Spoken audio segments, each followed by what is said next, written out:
Welcome to the Slop Farm. Enjoy the video. You begin by drying and flaking 1 cup cooked lobster so moisture won't thin the batter. Mix the dry ingredients: 1 cup flour, 1 tsp baking powder, 1/2 tsp salt.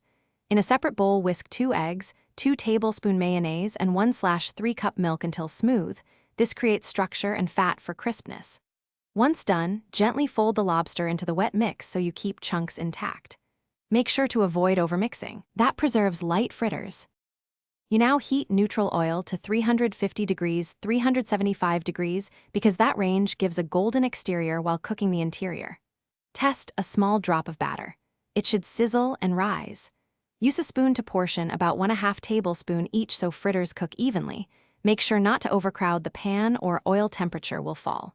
Fry for 2-3 minutes per side until a deep golden color forms. Once done, transfer to a rack or paper towel to drain and retain crispness.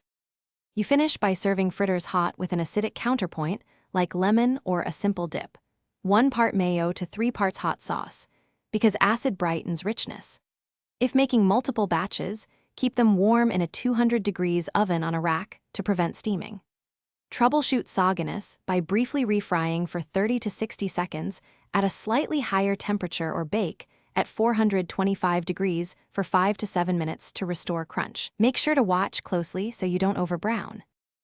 Thanks for watching. Consider subscribing if we helped you today.